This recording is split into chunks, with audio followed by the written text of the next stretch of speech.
بسم الله الرحمن الرحيم. السلام عليكم ورحمة الله وبركاته. إن الحمد لله نحمده ونستعينه ونستغفره ونعوذ بالله من شرور أنفسنا وسيئات أعمالنا. من يهده الله فلا مضل له ومن يضلل فلا هادي له. وأشهد أن لا إله إلا الله وحده لا شريك له، وأشهد أن محمدا عبده ورسوله صلى الله عليه وعلى آله وأصحابه ومن تبعهم بإحسان إلى يوم الدين وسلم تسليما كثيرا. أما بعد. Segala puji hanya milik Allah Tabaraka wa Ta'ala yang dengan segala limpahan nikmat, taufik dan hidayahnya, alhamdulillah pada malam hari ini insyaallah Ta'ala kita akan melanjutkan mengenal fikih Islami, dan kita masih berada di Kitab Shalah tentang bab sifat salat Nabi Muhammad sallallahu alaihi wasallam, dan kita sudah berada di akhir, ya, akhir dari sifat salat Nabi Muhammad sallallahu alaihi wasallam, yang mana akan kita ringkas, ya. Penulis sebenarnya yang meringkas, antum bisa baca nanti. Beliau meringkas apa yang sudah dijelaskan sejak awal, baik mengenai syarat, baik mengenai rukun, ya, kemudian wajibat, dan apa-apa yang berkaitan dengannya ketika ditinggalkan di dalam salat. Tidak ada seorang musalli satupun yang sengaja meninggalkan syarat, sengaja meninggalkan rukun, sengaja meninggalkan yang wajib. Nggak ada satupun. Seorang salat sengaja itu hampir tidak ada. Yang ada dia tidak tahu kalau dia itu meninggalkan sesuatu yang sifatnya syarat, rukun atau wajib. Yang jadi masalah, ya, beberapa hal di dalam salat seperti syarat dan rukun itu tidak mengenal, tidak tahu. Ya, beberapa hal di dalam salat itu tidak mengenal istilah saya belum belajar, ataupun saya tidak tahu, ataupun saya jahil. Karena apa? Karena antum tahu hadisnya, seorang Arabi, salah seorang sahabat Nabi Sallallahu Alaihi Wasallam, pernah mendatangi beliau Sallallahu Alaihi Wasallam ketika sedang di dalam Masjid Nabawi. Kemudian mengucapkan salam, kemudian menunaikan salat 2 rakaat. Kemudian datang lagi diperintah Nabi Sallallahu Alaihi Wasallam, irji' fasalli fa innaka lam tasalli. Di akhir hadis apa kata sahabat tersebut? Wallahi ma uhsinu as-salat ghaira hadhi. Wahai Rasulullah, demi Allah saya tidak bisa salat selain yang saya lakukan. Berarti tahu tidak salat yang benar apa tidak? Tidak tahu. Nyatanya dibatalkan atau tidak oleh Nabi salatnya? Dibatalkan. Ya, jadi ada hal yang kita bisa berdalih dengan, wah saya baru tahu, ya itu kesalahan Anda baru tahu. Ya, wah saya baru dengar, oh itu kesalahan Anda baru dengar, bukan kesalahan kami. Ya, bukan kesalahan para ulama. Kitabnya ada di mana-mana, majelis ilmunya hanya saja yang sayangnya sedikit. Ya, memang kebanyakan majelis ilmu itu berbicara tentang tafsir, berbicara tentang hadis misalnya. Tapi justru yang asas berbicara tentang fikih suatu ibadah yang merupakan rukun Islam. Ya, setelah 2 kalimat syahadat, sedikit yang mau membahas. Ya, dan itu merupakan sebuah, ya, hal yang sangat disesali. Saya juga ikut prihatin sangat sedikitnya para asatidzah, para duat yang mau menyelamatkan ibadah jamaahnya. Ya, mereka lebih suka uh, berkecimpung dengan fitnah, ya, membahas hal-hal yang menjadi huru-hara di masyarakat tanpa menyelamatkan pondasinya dulu. Ya, tidak ada masalah. Islam ini kan ada usul, ada furu', ada yang asas, ada yang cabang. Ya, ada yang dimulai terlebih dahulu dengannya, ada yang dimulai setelahnya. Ya. Dan kebanyakan karena ketika belajar dulu tidak tahsil, hatta meskipun di Mekah ataupun Madinah, ya, tergantung talibnya, tergantung mahasiswanya. Meskipun tempat belajarnya sama, ya, ada yang mampu memahami bahwasanya belajar itu harus dari asal, dari pondasinya dulu. ya, dari yang inti, dari yang mendasar dulu. Tapi ada yang sudah sampai sana, ya. Yang dikuasai pertama adalah bab apa? Haji dan umroh, karena akan menjadi ya, karena akan menjadi pendiri PT Travel Umroh dan Haji. Enggak salah, enggak. Cuman yang kita selamatkan dari jamaah sebelum bicara haji dan umroh, salatnya dulu.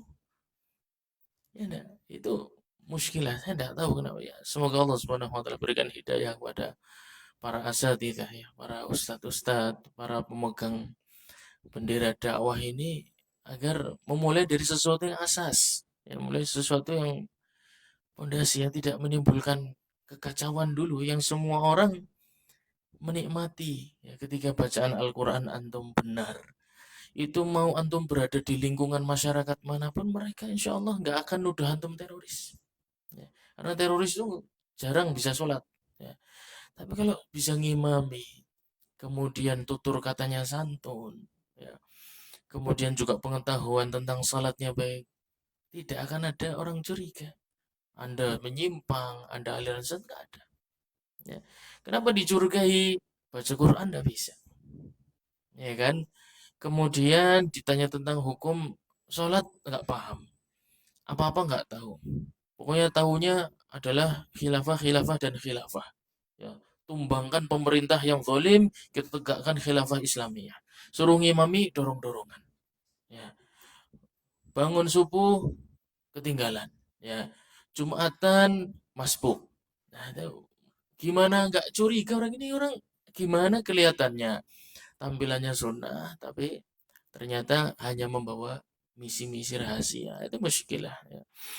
Maka antum ya insyaallah taala akan melanjutkan dakwah Nabi Muhammad SAW mulai dari yang penting dulu, yang asas dulu ya, bicara tentang macam-macam problematika rumah tangga, problematika pendidikan anak, problematika ini dan itu pemerintah, ada laut di kapling, ada apa. Ngomongnya tuh jauh-jauh. Ya. Giliran baca Robbana walakal hamdu kapan kapan ya? Sing bener kieu bleh, dan ini kieu bleh. Sih nggak paham. Anda nggak yakin dengan sholat Anda sendiri. Berapa puluh tahun sholat kok nggak ada keyakinan, musibah. Ya. Kalau makmum salah, sholat jamaah. Ya. Kalau imam yang salah, lu pertanyaan ini masa diucapkan setelah antum sudah sebesar ini? Harusnya dulu tuh. Ya kan harusnya dulu ketika antum masih muda-muda harus sudah tanya masalah itu. Ya enggak? Ya sudah itu sudah berlalu sekarang eh, sudah saatnya kita menimba ilmu dan kurangi bergesekan di media sosial. Bergesekan di media sosial ada menyimpang dikit ramai dikit komen apa komen. Kurangi yang seperti itu, sibukkan dengan ilmu dan mulai dari permasalahan sholat terlebih dahulu. Nanti ada pernyataan menarik insyaallah taala dari eh, pensyarah kitab Ar-Raudhul Murbi, Syekh Ibn Ghazim rahimahullah taala. Beliau kakek dari Imam Masjid Nabawi, Syekh Abdul Muhsin Al-Qasim ya, Syekh Abdul Muhsin Al-Qasim. Antum boleh buka YouTube Abdul Muhsin Al-Qasim. Beliau mengajar kitab Zadul Mustaqni' di Masjid Nabawi ya. Dan beliau masih menjadi imam rawatib di Masjid Nabawi dan khatib Jumu'ah juga sepertinya. Allahu alam sekarang masih apa enggak. Dan beliau pemegang banyak sekali sanad kitab fikih dan kitab hadis ya. Kakeknya adalah seorang pensyarah eh, kitab Raudhul Murbi yang diberi judul kitabnya Hasyiah Ar-Raud Al-Murbi. Beliau bernama Syekh Muhammad Ibn Qasim. Beliau nanti akan menyampaikan tentang eh, khusyuk. Ya, permasalahan tentang khusyuk di dalam salat. Khusyuk di dalam salat hukumnya apa? Coba saya ingin tahu. Anda bolak-balik sholat sedina ping 5.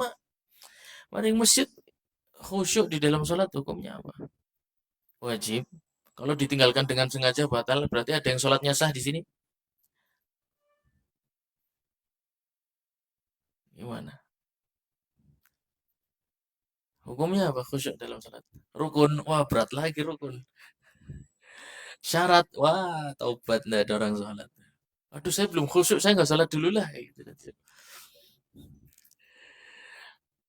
Khusyuk dalam sholat, hukumnya sunnah. Ya, hukumnya sunnah. Kita bicara tentang sahnya sholat loh, belum bicara tentang ada pahalanya apa enggak. Ya, belum bicara tentang ada pahalanya atau jadi ketika sholat full gelambiar, ya penuh wis pikirannya buh tentang apa tadi eh, laut yang di Kapling. Tapi itu dulunya daratan, Pak. Peta 1970 kayaknya. Peta 1970 Indonesia itu daratan. Jadi itu kapling lama, tapi patoknya baru dipasang karena mungkin patoknya hilang waktu dulu. Terus baru dipatok. Ya biasa lah. Ya, hal yang di luar ini, di luar nurul ya. Tapi beliau mengatakan bahwasannya eh, dimungkinkan sholat seseorang itu sah meskipun tidak khusyuk. Meskipun tidak khusyuk. Contohnya sholat apa? Contohnya sholat apa? Salat khauf, betul. Ya, salat khauf itu salah satu contoh bentuk tidak khusyuk tapi salatnya sah malah berpahala. Tapi di luar itu kondisi khusus. Ya, di luar itu salat yang tidak ada khusyuk di dalamnya itu bisa jadi sah ketika syarat terpenuhi, rukun terpenuhi, ya tidak ada yang membatalkan salat. Dimungkinkan sah, tapi tidak ada pahalanya. Kata Syekh bin Ghazim rahimahullah taala mengatakan bahwasanya khusyuk adalah engkau mengetahui makna gerakan yang engkau lakukan dan setiap huruf yang engkau ucapkan di dalam salat. Dengan itu muncullah pahala atas salat yang Anda lakukan. Itu musibah ya. Itu betul-betul hal yang membuat harusnya setiap kaum muslimin itu sadar bahwasannya berapa banyak kaum muslimin yang mengerti harful ba pada lafaz Bismillahirrahmanirrahim. Tidak banyak. Ya, tidak. Berarti banyak kaum muslimin yang sholat tapi kehilangan pahala di dalam sholat. Dia lewatkan begitu saja dan santai-santai saja. Ya, setelah sholat, salam, keluar masjid, ketemu cakwir, ya kan, cekikak cekikik, ya bergu janjian, no. Kok bagaimana maring di? Menangan apa majelasnya, ya. Santai hidupnya. Padahal dia sholat dalam kondisi mungkin hanya mendapatkan pahala sangat sedikit, tapi santai. Nah, itu musibah lagi. Sudah bodoh, ya kan? Kemudian dia merasa tidak bodoh. Nah, ini termasuk golongan orang yang harus dihindari dalam persahabatan. Wow, kita berarti bisa jadi nggak ada punya teman nantinya. Kata para ulama ada kelompok orang yang antum tidak boleh berteman dengannya. Mereka adalah orang yang bodoh, tapi tidak tahu kalau dirinya bodoh. Itu ini jenis manusia yang lebih Anda tinggalkan. Ya, karena dia akan merugikan dan akan membuat Anda turun level ibadahnya, level semangat taklimnya, ya, level menghafal Qurannya akan buat turun. Ya. Dia akan mengucapkan kalimat-kalimat yang ajaib. Ya. Kalimat-kalimat yang ajaib, contohnya kayak nyong tak Islam sementing Islam abangan bae mas. Ya. Kayak nyong tak Islam sementing anggar maring masjid mlebu ya sedekah. Ya. Jadi akan mengucapkan kalimat-kalimat yang ajaib, yang buat antum pusing, dengarnya aja pusing ya. Ada musibah ya. Itu betul-betul sebuah hal yang menjadi harusnya semangat buat kita ketika mengucapkan iyyaka na'budu wa iyyaka nasta'in. Kira-kira paham enggak antum makna di balik? Bukan terjemah loh, bukan terjemah. Ya, orang kita ini sering menyangka terjemah itu tafsir. Ya, sering menyangka terjemah itu tafsir. Kalau terjemah itu tafsir namanya bukan terjemah, tapi tafsir. Ya, bukti penulis mengakui bahwa yang terjemah bukan tafsir adalah dibeli judul terjemah supaya antum paham dia bukan tafsir. Menandakan bahwasanya Al-Quran tidak mungkin Anda pahami makna di balik itu hanya dengan membaca terjemah. Dijelaskan seperti ini banyak orang tidak terima. Ya. Terus berarti saya salah? Loh bukan salah. Ya, berarti terjemah saya gimana ini? Dibuang. Ya bukan begitu. Ya, terjemah itu membantu Anda. Ya, kadang ada mufrodat, ya mufrodat atau kalimat-kalimat yang perlu untuk alih bahasa seperti manna wa salwa, ya kemudian untuk mengerti makna eh, qala dan qala, ya apa qala itu berarti satu, kalau qala berarti dua, idhab wa idhaba, ya enggak, itu kalau itu pakai terjemah, pergi idhab idhaba, pergilah kalian berdua, itu terjemah pakainya, ya. Tapi kalau sampai makna yang dikandung di balik itu, nah itu nggak bisa kecuali harus membaca kitab tafsir, ya. Dan sedikit sekali dari kita yang bahkan di rumahnya ada kitab tafsir, ya sedikit, ya sekedar di handphone aja digital, ya padahal kita handphonenya sudah smart smart semua, tapi sekedar ya ada kitab tafsir, antum punya waktu senggang dibaca sebentar, setengah jam 30 menit, bukan surat Al-Fatihah aja setiap hari antum, ya tafsir surat Al-Fatihah dari satu penulis saja wis. Boleh antum pilih, ada Ibnu Katsir, ada Qurtubi, ada Ibnu Jauzi. Pilih satu, fokus ya. Aja ganti-ganti, tidak kisah apa, tidak kisah apa, malah orang mau dengar ya. Fokus satu kitab tafsir, satu tema. Antum pilih misalnya surat Al-Fatihah, yang mana itu rukun di dalam salat. Dari mulai basmalah, apa yang dikandung. Dan yang membuat eh, kita tidak boleh sombong, ketahuilah tidak ada satupun kitab tafsir yang bisa mencukupi kitab yang lain, tuh nggak ada. Semua kitab itu pasti punya kelebihan dan kekurangan. Pasti. Itu menunjukkan bahwasanya kitab tersebut adalah karya manusia biasa. Ya, karya manusia biasa. Kitab fikih pun sama. Ya, terkadang saya membuka ke Syafil Qina, tapi terkadang maklumatnya lebih bagus pada Hasyiah Raudhul Murbin. Terkadang nanti maklumat kalimatnya bagus ada di uh, Al-Muntahal Iradat. Jadi tidak bisa mencukupkan berarti. Tapi paling tidak satu daripada tidak sama sekali. Ya paling tidak satu. Antum mulai ya dicicil tafsir surat Al-Fatihah. Baca pelan-pelan, gak usah isma ini kapan rambungnya. Orang rampung biar apa-apa kok. Ya, antum baca orang rampung biar apa-apa. Jadi nggak usah mikir kapan rampungnya. Ya, rampung alhamdulillah. Oh ya apa-apa. Fokus pahami kata-katanya satu persatu, perlahan-lahan, paragraf per paragraf, ya. Kemudian antum coba terapkan dalam kehidupan sehari-hari ketika menunaikan ibadah salat. Ya. Insya Allah antum akan merasakan perbedaan yang sangat besar, yang sangat besar. Apalagi antum tahu sebabul wurud, ya, sebab turunnya ayat dan kisah-kisah berkaitan dengan hal-hal tersebut. Dan saya sudah pernah sebutkan kitab yang berjudul Madarijus Salikin itu cuma mensyarah satu ayat dari surat Al-Fatihah, yaitu pada firman Allah Subhanahu wa taala, iyyaka na'budu wa iyyaka nasta'in. Jadi satu ayat jadi satu kitab yang Masya Allah tabarakallah mengandung banyak pelajaran tauhid, baik uluhiyah, rububiyah, asma wa sifat.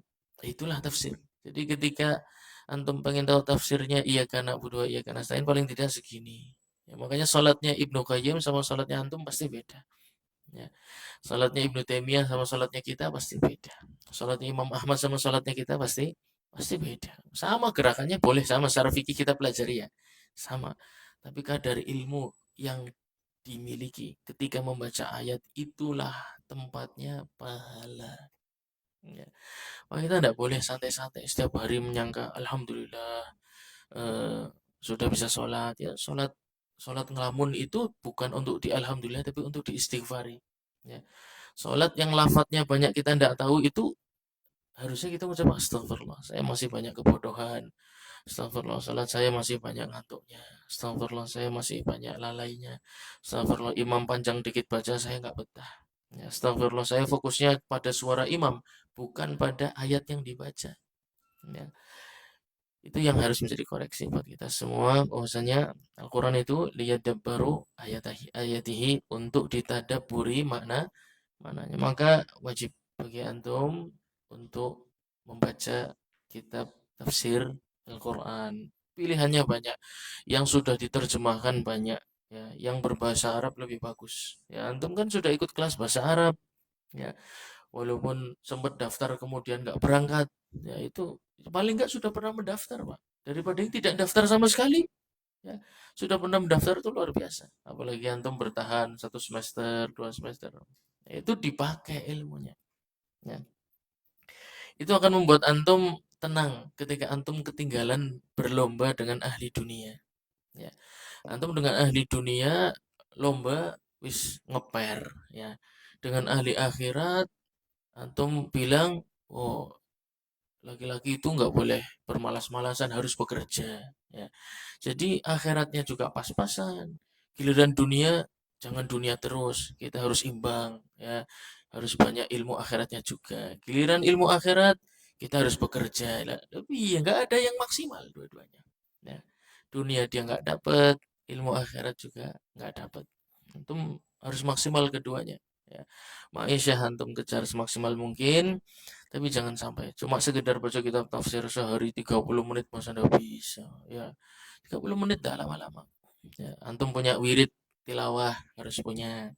Antum punya wirid murojaah hafalan harus ada. Ya, antum punya wirid eh, baca kitab tafsir Al-Quran itu harus ada. Ya, kemudian punya wirid murojaah taklim antum yang sehari bisa sampai 2 sampai 3 kali. Ya kan antum taklim kan banyak sekali kan, keliling-keliling sana kemari, ya. Kemudian antum harus punya wirid eh, kitab yang antum akan pelajari di pengajian yang akan datang itu dibaca dulu, ya. Sebelum datang pengajiannya dibaca terlebih dahulu. Paling tidak ada 5 jadwal, ya. Antum dalam sehari ambillah 30 menitan. 30 30 30 30 30 30 kali 5 berapa? Berapa jam? Kira-kira cuma 2,5 jam sehari dibagi, yo. Ya, jangan langsung sehari sekali duduk 2,5 jam, nggak bisa. Ya, dibagi. Pagi, nah ini 30 menit nggak boleh diganggu. Nanti antum duha misalnya ada istirahat 30 menit, ambil sholat zuhur, ya ada 30 menit, ambil sebelum maghrib 30 menit, ambil sebelum tidur 30 menit, ambil. Sudah komplit sudah. Ya. Kalau mau, kalau mau insya Allah bisa. Tapi kalau udah mau ya mau gimana? Ya insya Allah antum mau insya Allah, ya. Demi menggapai kehidupan yang indah abadi selama-lamanya, tentu dunia ini perlu kita korbankan, perlu kita. Tapi insya Allah kalau antum terbiasa tidak terasa pengorbanan. Itu udah kayak, ya apa ya, kayak kebutuhan. Nanti kalau antum meninggalkan itu gelisah, ya geli. Antum hari itu ndak duduk baca kitab itu gelisah. Antum ndak duduk wirid Quran antum ketinggalan itu gelisah, ya. Antum hafalan harian, ya 30 menit antum tidak antum lakukan itu besoknya gelisah. Itu kalau orang memang sudah Allah berikan taufik, dia ndak betah untuk jauh-jauh dari ilmu. Tapi kalau sudah betah jauh dari ilmu lah kui. Nah, itu berarti ada tanda yang nggak beres dalam diri kita. Karena man yuridillahu bihi khairan yufaqihu fiddin, barang siapa yang Allah inginkan kebaikan padanya, pasti akan dimudahkan untuk paham paham urusan agama berarti cinta dulu, nggak mungkin paham tanpa cinta, itu nggak mungkin. Ya, seneng, ya, dengan ilmu, rutinitasnya, cara menjaganya, belum lagi menyampaikannya. Alhamdulillah. Insyaallah taala antum akan menyebarkan kebaikan, ya, di umat Nabi Muhammad sallallahu alaihi wasallam. Baik, berkata penulis wa ma'ada syara'id. Kemarin kita berbicara tentang faman taraka syaratan, barang siapa meninggalkan syarat li ghairi udhrin, tanpa ada uzur, walau sahwan, ya, meskipun tidak sengaja, tidak sengaja sholat, kelalen aku mau durung wudu, tapi kan saya nggak ingat, ya. Allah kan memaafkan, ya. Rufi al qalamu, ya, an nisyan, katanya, kata Nabi Shallallahu Alaihi Wasallam, eh, syariat itu diangkat dari orang-orang yang lupa, katanya. Itu bukan lupa, ya, tapi itu syarat yang tidak boleh ditinggalkan, Anda lupa maupun sengaja tidak sengaja sama hukumnya. Ya. Contohnya kemarin syarat sahnya salat apa saja? Taharah dari hadas dan najis. Hadas dan najis. Antum tahu ya bab tentang hadas, bab tentang najis. Kemarin kita sudah coba ya, barang siapa yang menemukan najis pada dirinya, najis dirinya pada dirinya, ya. Najis punya dia pada pakaian miliknya sendiri setelah setelah salat. Ya. Ada dua kemungkinan, ya. Ada dua kemungkinan. Kemungkinan yang pertama apa? Pada saat salat keluarnya. Kemungkinan kedua, oh ya, pertanyaannya itu keluarnya kapan kan? Pertanyaannya itu keluarnya kapan? Keluarnya dimungkinkan terjadi di dalam sholat dan di luar sholat, ya itu jelas. Pertanyaannya dia ini bertanya, ini keluarnya kapan? Bagaimana cara antum menyelesaikan itu? Ada orang setelah sholat, ya, salam, ngobrol sama antum, ya, di parkiran, kemudian mau jalan ke hammam dulu. Ya, ke hammam dulu, kemudian ketika melihat pakaian dalamnya ada najis di sana. Kemudian ketemu antum piman ke, jadi ngaku anak najis ya. Ya. Ini sholat saya sah enggak? Ini keluarnya pas sholat apa setelah sholat ya? Gitu. Antum bagaimana cara menyelesaikan?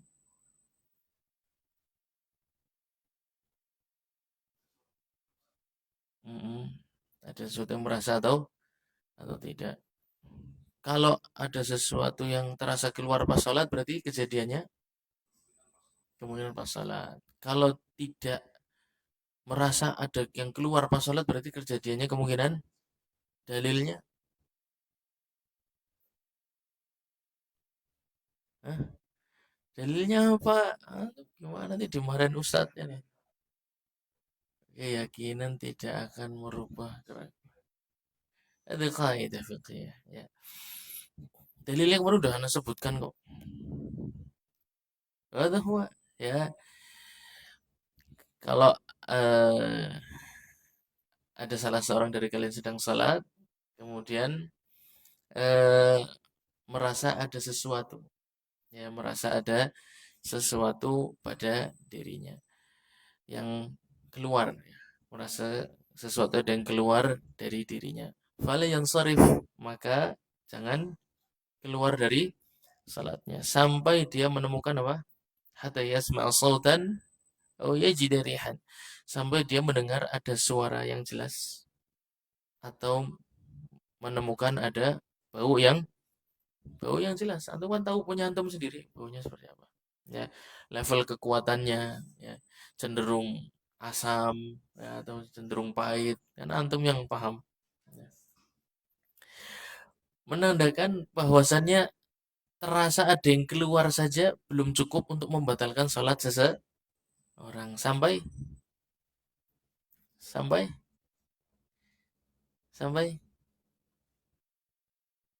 sampai ada bukti fisiknya, ya, sampai ada bukti fisik itu bisa didengar, bisa, ya, bisa menggunakan indera penciuman semuanya, bisa juga dilihat. Sedangkan kasus tadi berarti bukti fisiknya menggunakan dilihat, teman antum dulu tadi, ya, berarti kasusnya buktinya bisa dilihat. Nah, bukti yang bisa dilihat ini hubungannya tadi ada yang Anda rasakan enggak ketika sholat? Kalau enggak ada, berarti kejadiannya terjadi di luar sholat. Ada yang Anda rasakan enggak ketika sholat? Iya, aku mau nih, berarti kejadiannya ada di dalam sholat. Udah sesederhana itu. Ya. Jadi nggak bisa beralasan, tapi aku nggak tahu sih. Oh, nggak bisa. Ya. Kalau emang Anda merasakan dalam saat yang keluar, ya sudah, berarti batal salatnya. Itu tentang syarat. Kemudian juga satrul aurah. Kemarin kita bicara tentang satrul aurah, menutup aurat. Ada orang sengaja sholat tidak pakai baju? Ya ada, tapi jarang, ya, jarang kejadian. Umumnya menggunakan pakaian, tapi pakaian yang tidak memenuhi syarat menutup aurat. Enggak, saya menutup aurat nih, buktinya tertutup semua. Iya, kalau pas berdiri. Begitu ruku, nah, auratnya tersingkap. Lah, ketika tersingkap, ternyata dia tidak bisa menutupi. Ya, jadi terbuka dalam waktu yang ya, maka batal salatnya. Syarat seperti itu nggak boleh ditinggal sedikit pun. Sama syarat juga kemarin kita jelaskan menghadap kiblat. Terjadi sesuatu di samping masjid, ya. Kemudian yang di samping jendela itu ngelongok, ya, ngelongok keluar jendela. Ada apa? Kalau ngelongoknya sampai seluruh tubuhnya, kakinya juga bergeser menghadap ke arah selain kiblat, maka batal salatnya karena dia meninggalkan syarat. Taib. Eh, Ghairan niyah. Adapun niat fa innaha la tasqutu bihal. Adapun niat maka tidak ada alasan uzur. Ya, tidak ada alasan uzur karena niat itu bisa dilakukan setiap manusia selama masih memiliki akal. Au ta'ammadal musalli tarka ruknin aw wajibin batalat salatuhu. Atau dengan sengaja meninggalkan rukun atau yang wajib. Walau tarakahu li syakkin fi wujubihi wa in taraka rukna sahwan fayati. Nah, meninggalkan rukun dan wajib ini ada dua kondisi. Pertama, sengaja dan kedua tidak sengaja. Rukun dan wajib itu memiliki persamaan. Persamaannya apa? Persamaannya apa? Membatalkan ketika sengaja. Ya, rukun dan wajib itu memiliki kesamaan. Membatalkan ketika sengaja. Adapun ketika tidak sengaja, maka memiliki hukum yang berbeda. Fa in taraka rukna sahwa, ya, rukun ketika ditinggalkan, ya, itu tidak bisa diganti dengan sujud sahwi. Tapi rukunnya yang harus didatangkan. Nanti akan ada penjelasannya insyaallah. Sedangkan wa in tarakal wajib sahwan au jahla. Nah, meninggalkan yang wajib karena lupa, tidak sengaja. Sajadalahu wujuban. Maka wajib untuk sujud sahwi. Wa in i'taqada al-fardha sunnatan. Adapun meyakini yang wajib itu sunnah atau yang sunnah itu wajib, maka tidak membahayakan salatnya, tidak berubah hukumnya. Yang memang wajib dia yakini sunnah, ya, tapi dia lakukan tetap sah salatnya atau sebaliknya sama saja. Wal khusyu' fiha sunnah. Nah, ini dia, ya, perkataan penulis wal khusyu' fiha sunnah, dan khusyuk di dalam salat hukumnya sunnah. Maksudnya apa?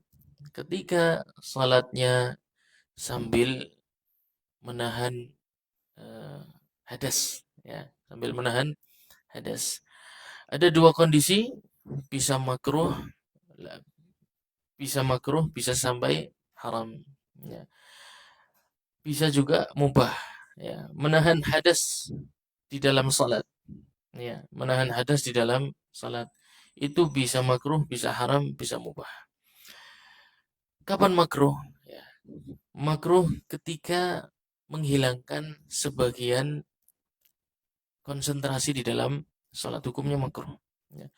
Antum mau konsentrasi bisa, tapi hilang. Kalau pas lagi terasa hilang. Kan menahan hadas itu kan tidak terasa terus toh, mesti ada hilang-hilangnya, ya. Kadang kenceng, kadang hilang. Wah, hilang nih, antum konsentrasi lagi. Nah, kemudian kerasa kebelet lagi. Nah, itu hilang tuh konsentrasi. Nanti hilang lagi kebeletnya, antum konsentrasi lagi. Ini seperti ini makruh hukumnya. Nah, antum melanjutkan salat makruh. Kapan menjadi boleh? Ketika waktu sholatnya mau habis. Ya, ketika waktu sholatnya mau habis. Itu kata para ulama, justru kalau mampu untuk tidak keluar dari sholat, lebih baik tidak keluar dari sholat. Kalau waktunya mau habis. Kecuali memang darurat. Mengapa? Karena akan menyebabkan tanjis di tempat sujud. Akan menyebabkan najis tersebar di tempat salat. Di tempat salat. Dan itu akan mengganggu orang banyak. Mengganggu orang banyak. Lalu yang haram seperti apa? Yang haram itu ketika menghilangkan konsentrasi sepenuhnya. Ya. Maka dia haram melanjutkan salatnya. Sebaiknya membatalkan diri dan kemudian menyelesaikan hajatnya berkaitan dengan hadas. Ini menandakan bahwasanya khusyuk di dalam salat ya, itu masih dimungkinkan menyebabkan pelakunya sah salatnya meskipun tidak khusyuk di dalam salat, masih memungkinkan sah, akan tapi pahalanya wallahu alam. Ada orang yang menyangka dirinya khusyuk di dalam salat, ya, menyangka dirinya khusyuk di dalam salat. Tapi khusyuk itu bukan berarti selalu menangis. Ya. Menangisnya karena perkara di luar salat, ya, itu bukan khusyuk. Contoh, misalnya kehilangan eh, handphone, jangan kita ya, Fulan aja ya. Fulan contohnya kehilangan handphone. Ya. Handphone baru beli iPhone 15. Ya, iPhone 15 yang terbaru berapa? 15 ya? Yang terbaru berapa? 16. iPhone 16. Terus masih ada promek-promek kan enggak? Udah nggak ada ya? iPhone 16 terbaru. Berapa harganya? 30, 40, nggak tahu lah. Ternyata hilang. Ya, di dalam sholat dia menangis. Dia mengira dirinya khusyuk di dalam salat, padahal bukan khusyuk. Justru itu salat orang yang tidak khusyuk. Maka khusyuk di dalam salat tadi, ya perkataan Syekh bin Qasim itu bagus sekali. Wal khusyuk fiha sunnah. Al khusyuk fi salah sunnah. Dzakarahu al muwaffaq wa syekh ghairuhuma wa qila wajib. Ada juga yang mengatakan wajib. Allah Subhanahu wa taala berfirman, "Wa innaha lakabiratun illa 'alal khashi'in." Salat itu berat. Jadi salat itu berat, mungkin bisa mendatangkan rasa jenuh, ngantuk, kaki pegal, illa 'alal khashi'in, kecuali orang-orang yang khusyuk di dalam salat. Siapa yang khusyuk dalam salatnya? Apa yang salatnya temungkul? Ya. Apa yang raut wajahnya penuh dengan ketakutan? Belum tentu. Itu belum tentu. Ya, karena kenapa ketakutan? Karena di dalam masjid ada orang yang dia hutang sama dia, Pak. Ya, jadi dia sholatnya khusyuk ben melas. Ya, aja ditagih disit. Ya, pengikian aja ditagih disit. Jadi sholatnya khusyuk banget. Ya. Ada juga sholat di sebelah ustadz atau kiai yang sangat dia hormati. Ya, jadi supaya dipuji oleh kiai atau ustadznya, dia sholatnya khusyuk sekali. Bahkan tubuhnya sampai bergetar. Bergetarnya bukan karena ayat-ayat Allah, karena rundak. Ya, karena rundak gue takoni ustadz pimen kenci. Mesti anak sing salah kayaknya enggak sujudnya salah, rukuknya salah. Ya. Jadi belum tentu orang yang secara fisik itu nampak orang yang takut, orang yang khusyuk. Ternyata khusyuk secara syar'i itu belum tentu. Ya, itu masih menurut dirinya sendiri. Khusyuk itu seperti apa ini? Ya, الذين هم في صلاتهم خاشعون والخشوع الخضوع والإخبات وهو معنى يقوم بالقلب. Pertama, khusyuk itu nampak di hati. Ya. Nah, bukan nampak berdiri di dalam hati. Nampaknya nanti dalam anggota tubuh. Ya. Khusyuk itu sebuah makna yang berdiri di dalam hati. Yadhharu minhu, ya, akan nampak bekasnya pada sukunul atraf wa asasihi wa huduril qalbi. Anda tahu Anda khusyuk atau tidak, itu bisa Anda ketahui. Tanda-tandanya anggota tubuh Anda tenang. Ya. Orang cuil-cuil bener na jenggot. Cuil-cuil bener na kuping. Ya kupingnya apa di bener na apa nih? Ya. Cuil-cuil bener na iru. Ya, cuil-cuil bener na kelambi. Cuil-cuil bener apalah, ada aja ya. Jadi menandakan dia sibuk sendiri. Ya, dia sibuk dengan urusannya sendiri. Nah, ini bukan khusyuk, itu satu. Ya, sukunul atraf. Anggota tubuh semuanya tenang. Ya, itu tandanya khusyuk. Yang kedua, hudurul qalb. Hatinya hadir di dalam salat. Anggotanya tenang, tapi kalau ngelamun, tenangnya tuh karena dia menggambarkan piknik ke Eropa, maka jadi tenang teman, ya, jalan-jalan. Yang penting jangan ke Los Angeles dulu antum. Ya, khawatir tersambar api. Ya. Hudurul qalb baina yaday Rabbi jalla wa ula. Hati yang hadir itu seperti apa? Hati yang hadir itu yang dia rasakan bahwasanya dia sedang berdiri di hadapan Allah Subhanahu wa taala yang Maha Agung, Maha Besar, Maha Kuat, Maha Kaya, ya.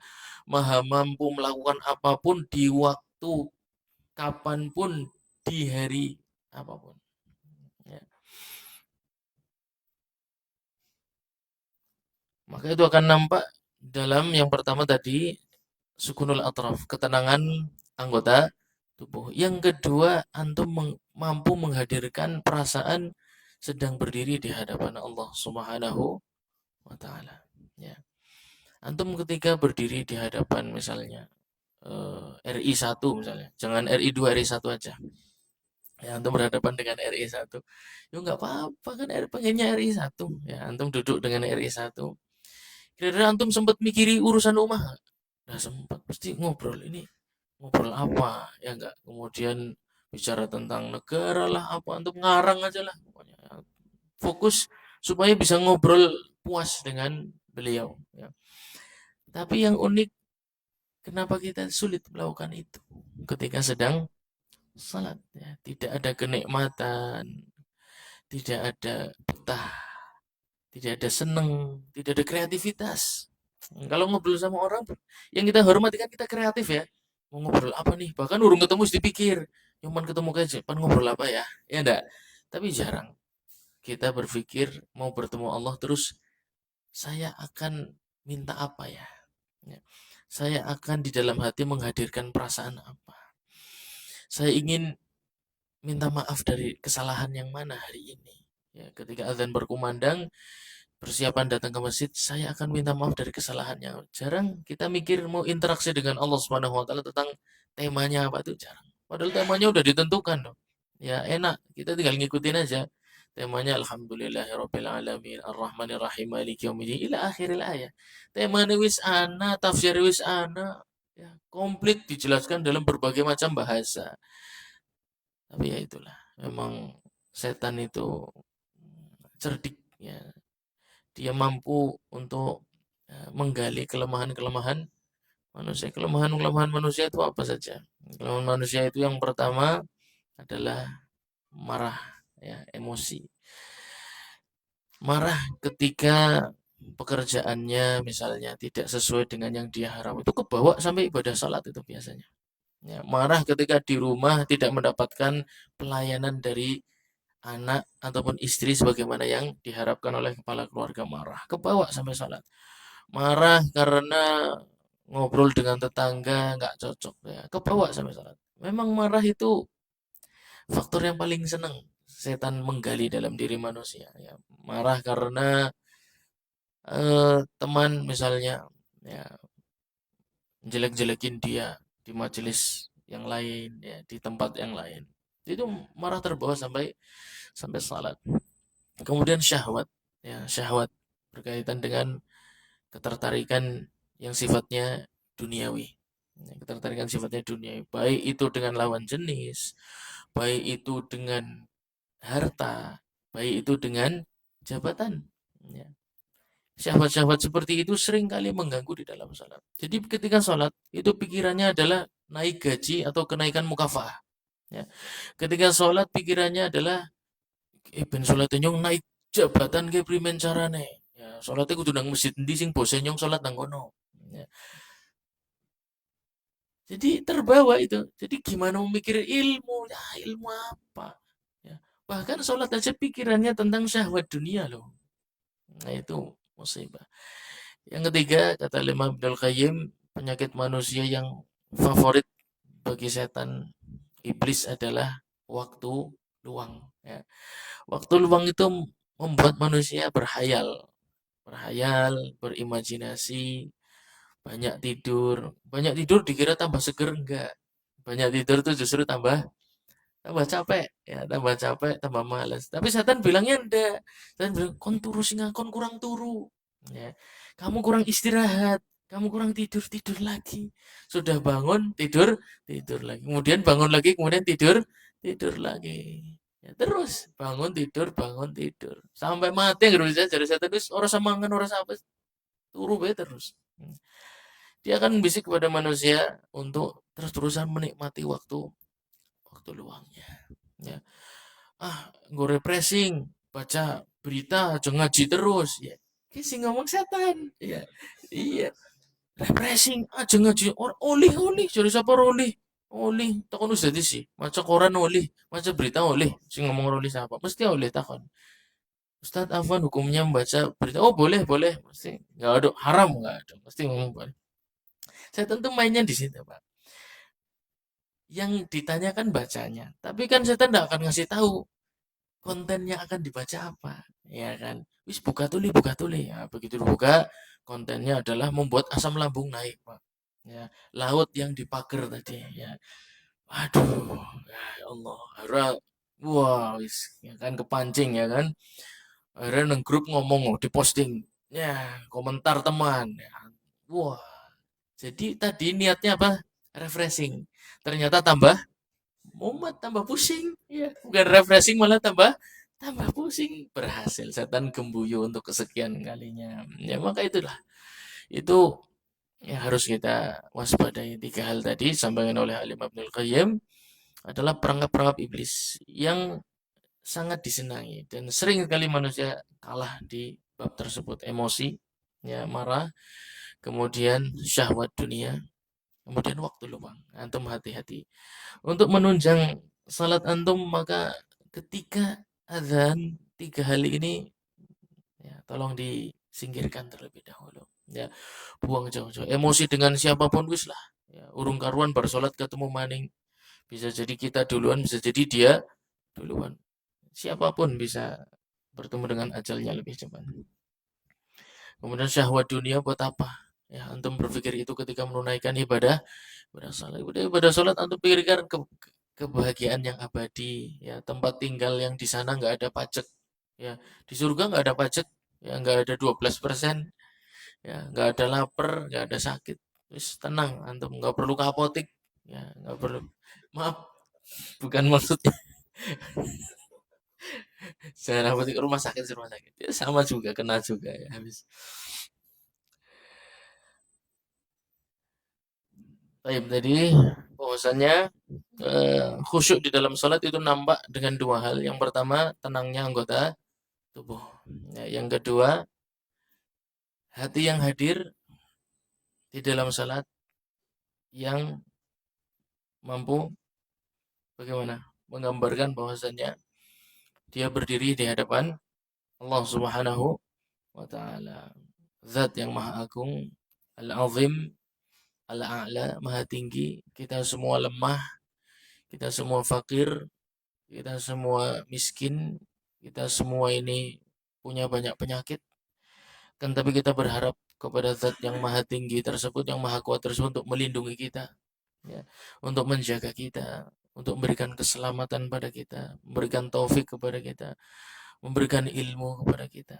Ya, sebagaimana memerintahkan Nabi Muhammad SAW, wa qur rabbi zidni ilma, wahai Muhammad mintalah kepadaku ilmu. Ya, kita jarang, ya manusia ini jarang berdoa kepada Allah meminta ilmu, itu jarang.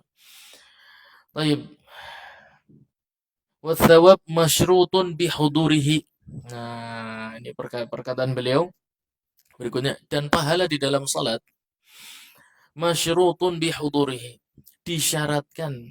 Ya, disyaratkan di dalamnya adalah orang yang salat itu harus mampu hadir di dalam salat. Wa huduruhu, dan hadir di dalam salat adalah faraghuhu an ghairi ma huwa mulabisun lahu.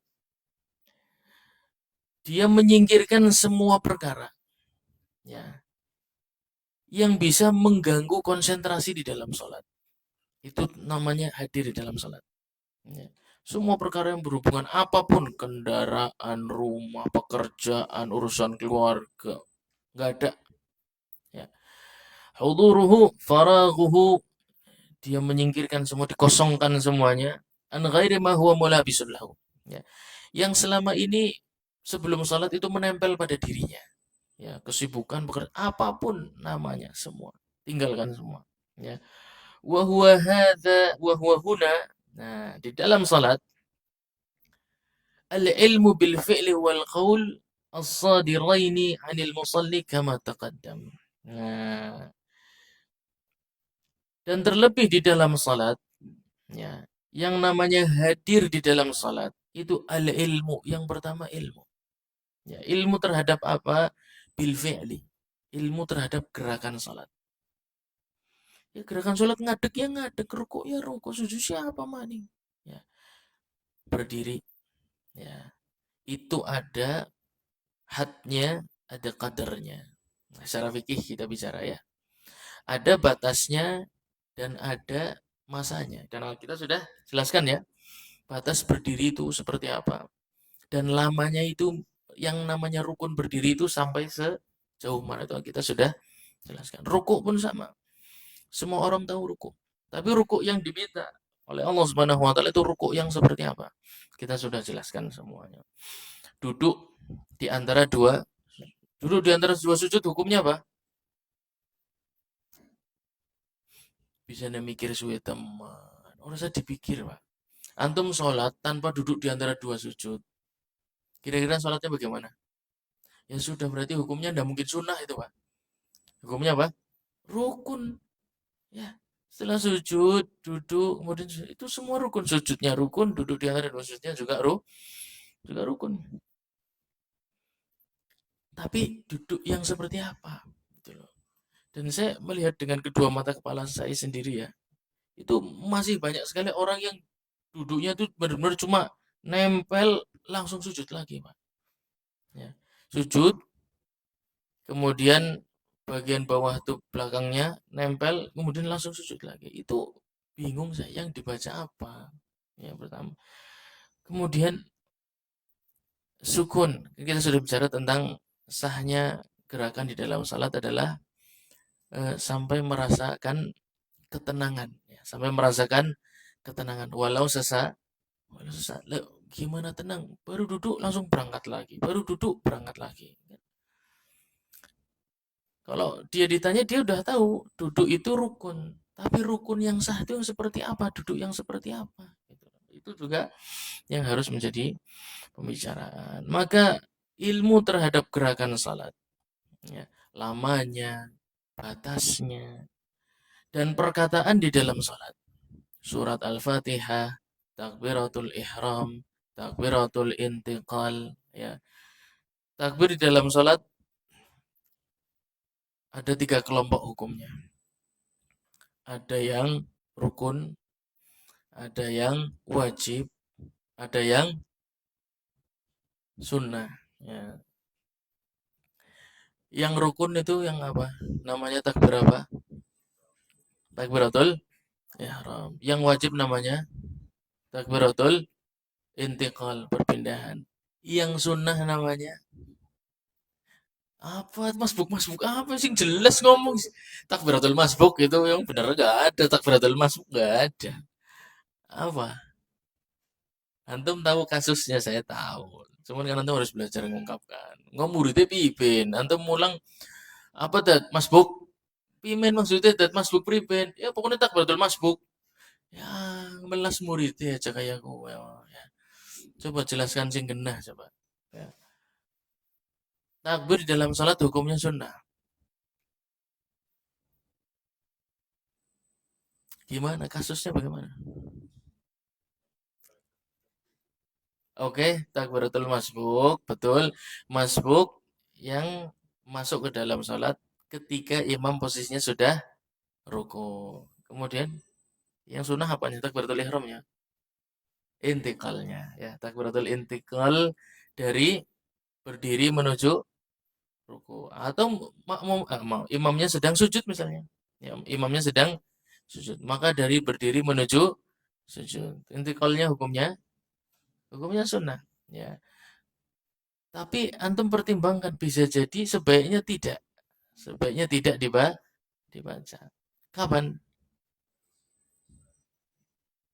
Iya, ketika antum tahu kalau antum baca takbiratul intiqal menyebabkan tidak mendapatkan rokaat bersama imam, antum kehilangan rokaat bersama, maka cukupkan dengan takbiratul ihram kemudian langsung masuk ke dalam gerakan yang bersama dengan imam. Kalau membaca dulu terlalu lama, antum kehilangan pahala satu rokaat jamaah. Taib.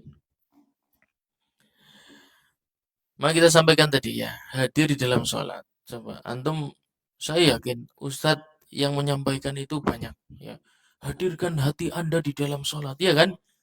khutbah juga banyak. Sekali-sekali antum tanya, Ustaz, apa makna sebenarnya sih hadirkan hati di dalam sholat? Coba antum tanya. Ya. Kalau antum sudah dapatkan jawabannya, kira-kira antum tahu. Ya, sebenarnya apa yang dimaksud?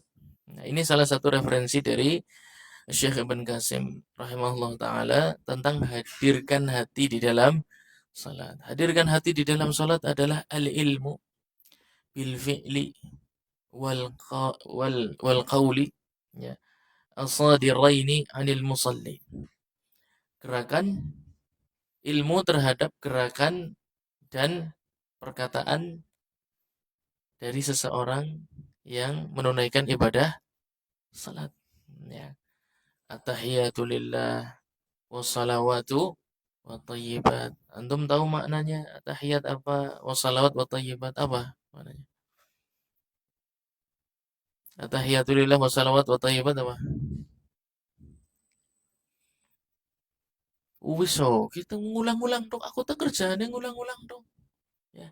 Antum yang bagiannya menjawab. Saya cuma supaya ilmu yang berlalu itu matang. Gimana, Pak? Ibadah pada Allah. Atahiyat kan antum antum yang jawab waktu itu. Ya, atahiyat maknanya apa? Al-mulk, ya enggak? Al-azamah, al-baqa, as-salam, ya enggak? Oh, antum yang jawab. Ya enggak? Wassalawat wa thayyibat itu perkataan dan perbuatan yang baik. Ya. Maka atahiyatulillah, ya, segala keagungan itu milik Allah. Ya. Segala perbuatan yang baik dan perkataan yang baik pun milik Allah Subhanahu wa taala. Jadi antum jangan ngerasa sudah menjadi hamba yang baik. Karena perkataan dan perbuatan yang baik itu milik Allah Subhanahu wa taala. Allah yang mudahkan kita. Ya, kalau kita bisa ngomong bagus itu berarti taufik min Allah. Kalau kita salatnya bagus itu berarti taufik dari Allah Subhanahu wa taala. Assalamualaikum ayyuhan nabiy wa rahmatullahi wabarakatuh. Kenapa antum kira-kira mendoakan keselamatan kepada Nabi?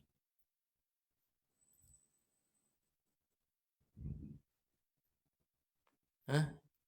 Yang ngajarin antum sholat siapa? Ya, namanya aja sifat sholat Nabi ya dah. Ya, jadi antum sholat itu bukan karena antum paham ilmunya enggak. Segala sholatnya kaum muslimin itu pahalanya mengalir kepada baginda Nabi Muhammad sallallahu alaihi wasallam. Mengorbankan jiwa, raga, harta coba untuk manusia-manusia seperti kita. Ya, tapi kita kurang, khidmahnya sangat kurang. Ya. Dan kata Imam Ahmad, barang siapa yang ingin mendapatkan, ya, man arada sunnah khadama sunnah. Barang siapa yang ingin mendapatkan faidah dari sunnahnya Nabi Muhammad, maka Anda harus khidmah kepadanya. Kalau cuma jagung-jagung tok, yang rungok kanan, metu kiri, Anda nggak akan dapat apa-apa. Sampai Anda membantu tersebarnya sunnah tersebut. Anda harus khidmah kepada sunnah. Anda harus khidmah kepada syariatnya Nabi Muhammad SAW. Ya, diamalkan, diajarkan, dibela, dibesarkan, diagungkan dalam kehidupan sehari-hari. Kalau itu tidak dilakukan, ya, ilmunya cuma buat gaya-gayaan, ya, debat, ya, sementing anggar jagong ngobrol kancane katon pentol, ya, bisa mensohhikan mentoifkan hadis, ya, ikut kelas bahasa Arab nggak pernah, ya, belajar usul takhrij tidak pernah, bisa komentar Ustadz itu hadisnya dhaif, ajib, luar biasa. Dia belajar hadis di mana? Itu aja palingan kata orang lain, ya. Harusnya dia mengatakan, Ustaz, menurut Fulan, hadisnya dhaif. Nah, itu baru adil. Ya. Kalau dia langsung menyanggap, ini kan hadisnya dhaif. Nah, antum tahu dari mana hadisnya dhaif? Jangan-jangan hadis yang antum baca dan yang dikatakan dhaif tuh halamannya aja beda, mungkin antum tidak tahu. Ya. Atau penulis kitabnya beda aja mungkin tidak tahu. Itu muskilah. Ya. Maka kembali lagi, sama sekali rahmati Allah Subhanahu wa taala, ilmu terhadap gerakan, ilmu terhadap perkataan dalam salat itu adalah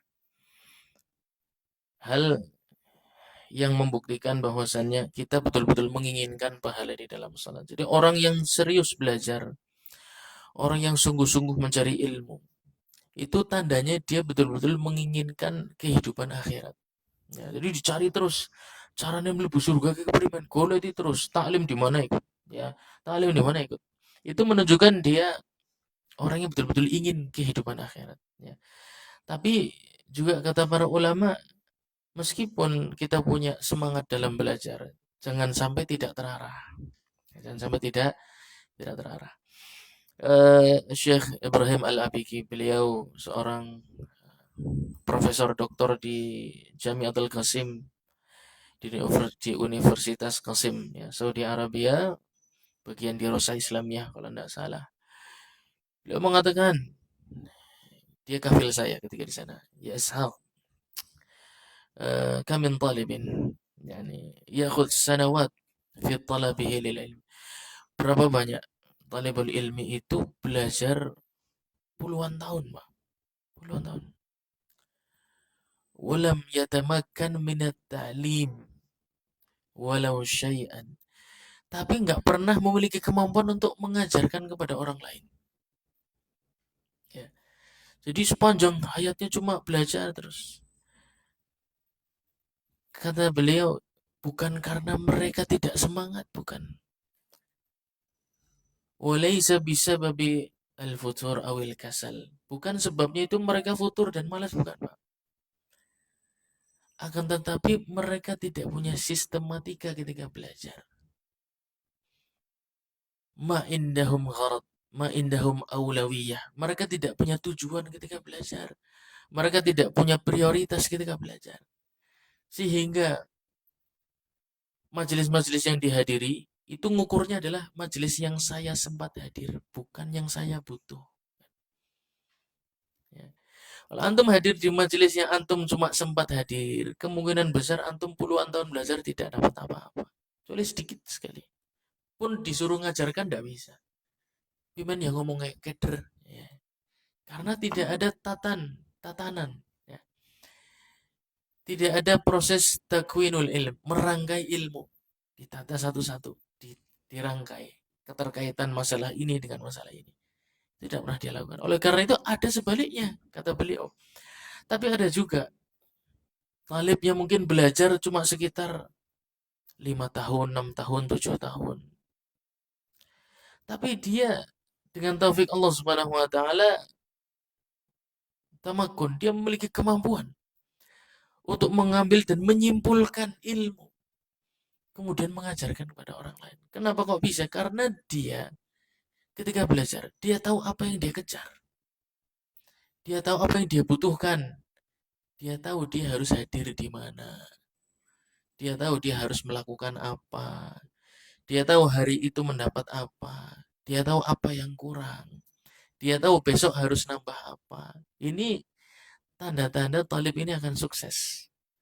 Jadi kalau cuma modal semangat, itu nggak cukup.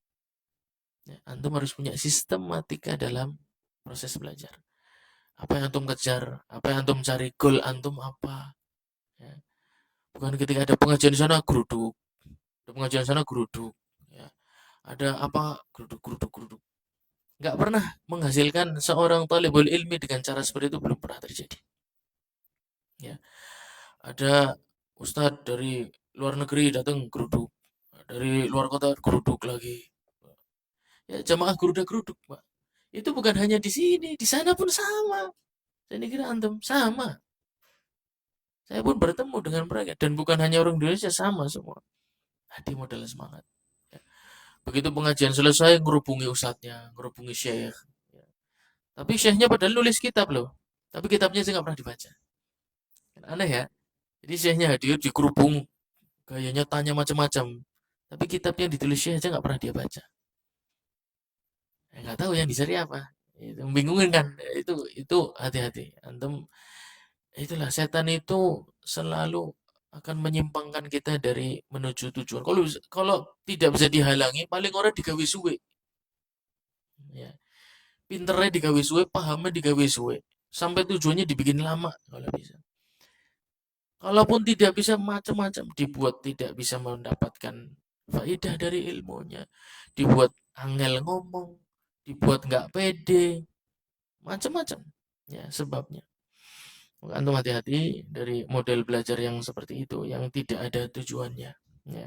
Hanya karena modal semangat, geruduk-geruduk bareng teman-teman. Ya itu saya punya banyak sekali teman-teman seperti itu. Sampai hari ini. Sudah 10 tahun ya, 10 tahun lebih. Masih belum ada kemampuan untuk menyebarkan kebaikan. Ya sibuknya tadi debat, ya sibuknya debat, ribut, mentahdir fulan, enggak selesai-selesai. Ya. Giliran ditanya syarat salat apa, rukun salat apa, diem, bingung dia. Ya, ketika berdiri aurat tertutup ketika sujud, ya. Aurat terbuka hukumnya apa? Nggak tahu. Ya. Salat menghadap kuburan, ya. Banyak pertanyaan mengenai salat menghadap kuburan. Ini udah antum sudah belajar ya? Antum sudah belajar kan? Mudah kan? Sebenarnya yang mudah. Tapi masih banyak orang bingung. Jadi, soalnya saya sholat di masjid. Tapi di masjid itu ada kuburannya. Kuburannya di mana? Ada ruangan tersendiri. Ada temboknya, ada. Terpisah dari masjid. Terpisah dari masjid. Apa hukumnya? Eh? Kata dia, ini namanya sholat di kuburan loh. Kok bisa? Wong wakafnya aja sendiri-sendiri kok sholat di kuburan. Itu berarti pemilik masjid atau wakil sudah menentukan bagian yang untuk kuburan. Itu wakafnya kuburan, bukan masjid. Dan yang untuk masjid, wakafnya tetap masjid. Itu namanya hukum syar'i, nggak bisa dirubah. Hanya karena antum menemukan kuburan terus masjid jadi kuburan belum tentu. Ya. Ada juga itu di sebelah kiblatnya masjid, ya. Ada kuburan, ada temboknya ndak? Ada temboknya, ya. Kalau itu nggak boleh, nanti orang yang rumahnya di sebelah timurnya Celeret nggak bisa sholat, Pak. Ya kan sebelah baratnya kuburan, ya kan? Ini fikih ini dibawa jauh banget. Ada sholatnya tidak sah, kesyirikan, kekufuran, macam-macam bawa. Saya bingung ya Allah, mempersulit diri Anda. Ambil contoh di Masjid Nabawi. Oh nggak bisa.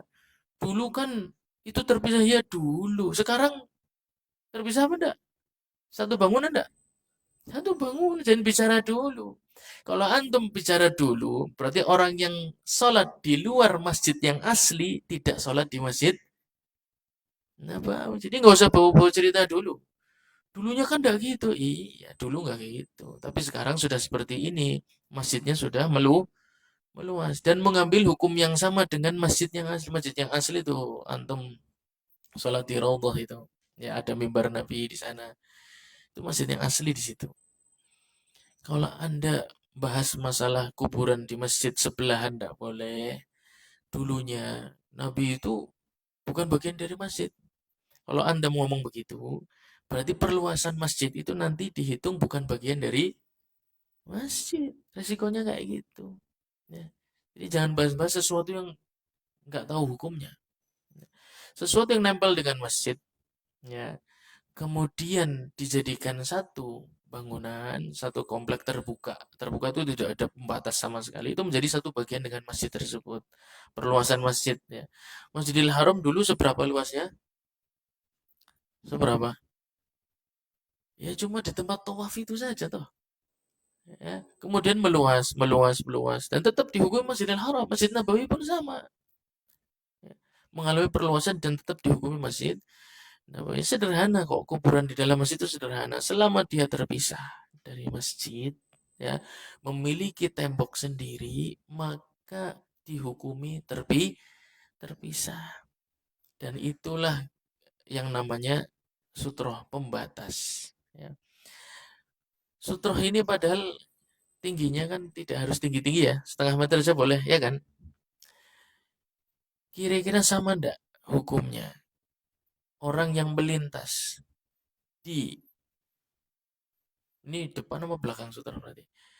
Di depan orang sholat dan di baliknya sutra. Kira-kira sama enggak? Hukum beda kan? Berarti sutroh ini menimbulkan asar enggak? Apa maning tembok? Kalau sutroh saja menimbulkan asar hukum, bekas hukum, apalagi tembok, ya jelas lah menimbulkan bekas hukum. Ya. Jadi antum tuh menghadap tembok, bukan menghadap kuburan. Masalah begitu aja. Itu kan di kitabnya para fuqaha kan sudah selesai dibahas. Ya, sampai saya datang waktu itu di mana itu? Ya, di Keramat ya. Iya. Jangan sholat di situ Ustaz, ada kuburannya. Oh, memang yang wakaf pengennya itu jadi kuburan, yang ini jadi masjid, terus salahnya di mana? Yang wakaf itu sudah mewakafkan masing-masing bagian sendiri. Hatta tidak ada temboknya pun hukumnya apa? Sholat, masjid dan kuburan bersebelahan. Ya, masjid dan kuburan bersebelahan. Kuburannya di sebelah kiblat masjid. Tidak ada tembok pembatas. Hukumnya apa? Ibn antum udah belajar kok. Hukumnya apa? Hah? Iya sah, saya tahu sah. Hukumnya selain itu, salatnya sah. Tapi hukumnya apa? Makruh. Kalau bisa jangan. Tapi makruh apa bukan haram? Kenapa kok makruh nggak sampai haram? Kenapa kira-kira? Ya karena wakafnya beda. Ya karena status tanahnya berbeda. Tetap sholatnya di masjid dan kuburan itu tetap dimakamkan di kuburan. Jadi nggak bisa dikatakan saya sholat di kuburan, nggak bisa.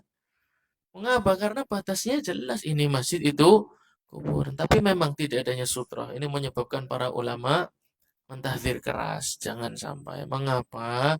Karena nanti menimbulkan kecenderungan. Ya, hati ini kan lihatnya kemana-mana ya. Matanya tak mana.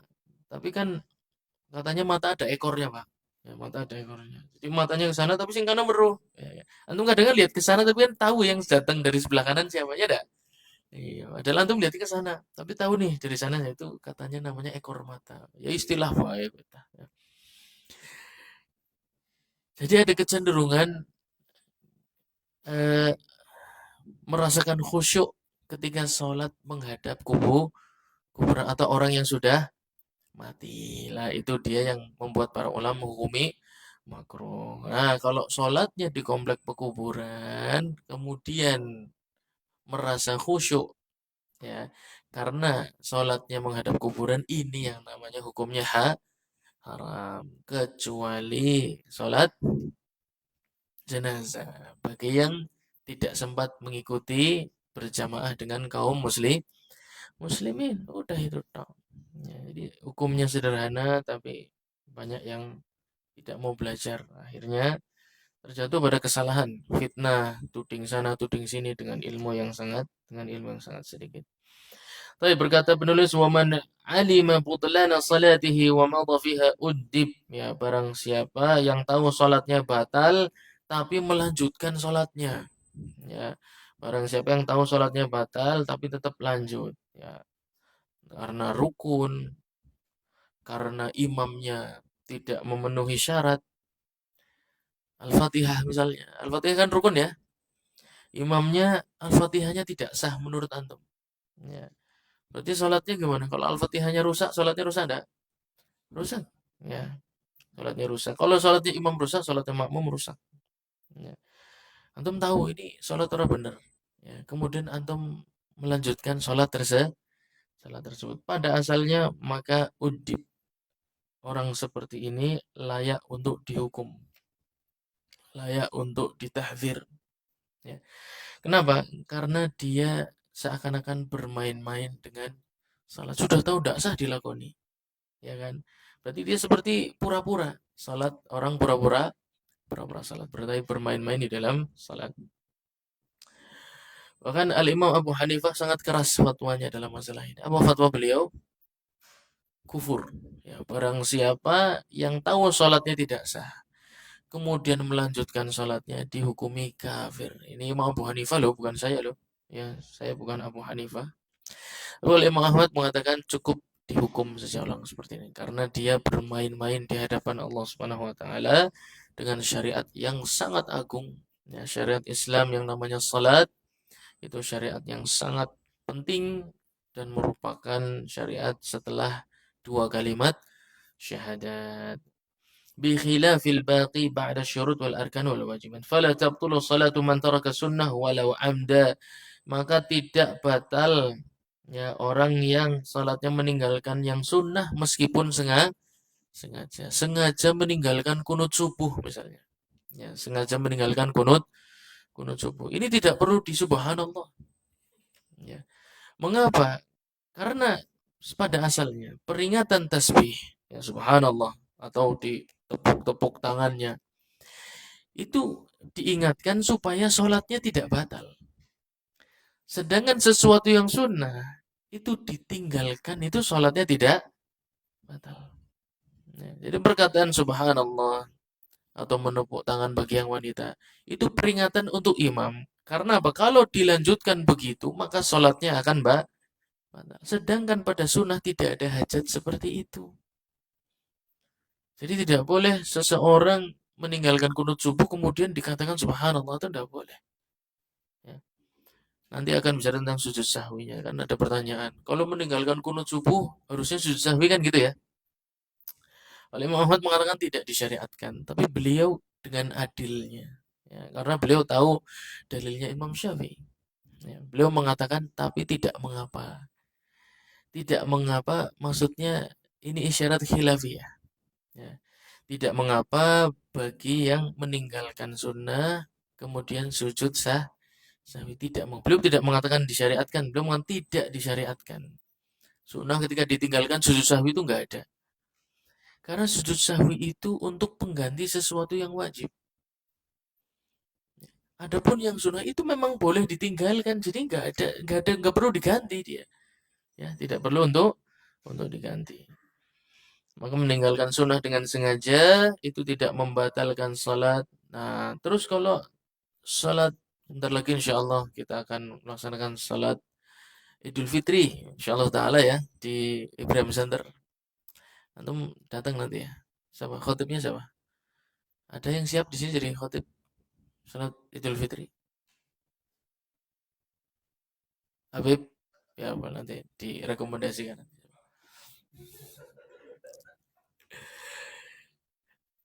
Kemudian takbir zawaidnya tidak dia lakukan. Ya, Allahu Akbar. Alhamdulillahirabbil alamin. Wah, itu biasanya imam langsung makmum langsung huru hara tuh. Dan takbirnya kurang. Nah, ya orang apa-apa, Pak. Bahkan lebih pun boleh. Ya. Nabi SAW dalam beberapa riwayat lebih takbirnya. Ya, tambahan 6 setelah takbiratul ihram tuh ada yang sampai 7, sampai 8, sampai 9. Ya. Kurang pun tetap sah salatnya dan hukumnya sunnah itu. Jadi nggak perlu khawatir. Ya. Nggak perlu khawatir kalau itu ternyata imamnya lupa ya. Imamnya lupa, kemudian sholatnya antum nggak tenang khusyuk aja dalam salat. Oh berarti kelalaian. Wis rampung. Ya. Antum melanjutkan salat dengan tanda ya itulah ilmu. Kalau antum tahu ilmu itu enak ya. Muamalah dengan orang kesalahan-kesalahan orang terlebih utama itu lebih lebih mudah. Tapi kalau nggak punya ilmu susah. Ya, salah sedikit dikira wajib, padahal yang ditinggalkan sunnah. Meninggalkan yang rukun dikira sunnah. Nah, ini muskilah. Wa ma'ada dzalika ya, selain rukun dan wajibat sunanu akhwal. Kemudian kita sekarang bicara tentang sunnah di dalam salat. Sebenarnya sudah disebutkan semua ini penulis merangkum ya. Jadi syarat salat antum sudah punya, rukun sudah punya, wajib sudah punya. Sekarang sunnah di dalam salat. Sunnah di dalam salat yang pertama ada dua kelompok. Sunnah di dalam salat itu ada perkataan, ada perbuatan. Wasunanu aqwal. Penulis memulai dari sunnah perkataan. Sunnah perkataan. Sunnah perkataan yang pertama istiftah. Ya, membaca doa al-istiftah. Kemudian sunnah yang kedua ta'awudz. Ya. Fa idza qara'tal Qur'ana fasta'idz billah. Ya. Di dalam Al-Quran perintah membaca ta'awudz ini menggunakan fi'il amr. Tapi penulis mengatakan hukumnya sunnah. Yang benar apa? Pada asalnya perintah itu hukumnya apa? Wajib. Berarti yang benar wajib apa sunnah? Berarti antum mengedepankan perkataan manusia dibandingkan perkataan Al-Quran. Gimana dong? Al-Quran mengatakan fasta'idz billah menggunakan fi'il amr. Dengan ini manusia biasa ya, mengatakan hukumnya sunnah. Yang benar sunnah apa wajib? Kenapa? Dalilnya apa? Tidak ada hukuman dosa. Sederhana. Orang yang mengatakan wajib berdalil dengan Al-Quran. Antum harus membatalkan itu. Untuk mengatakan tidak wajib, antum harus membatalkan kekuatan ini. Ya, yang mengatakan wajib ini jelas loh, pegangannya ayat Quran. Mana antum? Apa dalil antum?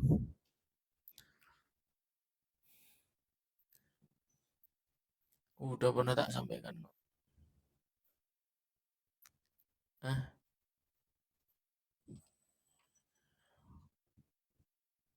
Beriman kayak para tulabul ilmi bagaimana?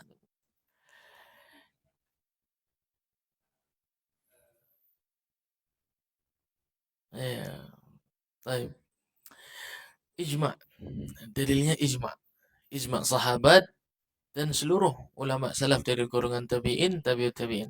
Ya, mengatakan hukumnya sunnah. Tidak ada yang mengatakan hukumnya wajib. Ya, jadi ketika ditinggalkan tidak menyebabkan salatnya batal. Kalau wajib ditinggalkan dengan sengaja maka salatnya batal. Baik. Kemudian basmalah ya. Sunnah berikutnya membaca basmalah. Kalau ditinggalkan maka tidak membatalkan salat. Nah, wa amin ya. Amin. Setelah membaca waladhdallin membaca amin. Hukumnya sunnah, hukumnya sunnah. Kalau ada yang nggak baca, ya mungkin lagi malas, ya, atau lagi lupa, ya, atau tidak khusyuk di dalam salat. Tapi sebaiknya membaca, ya, sebaiknya membaca.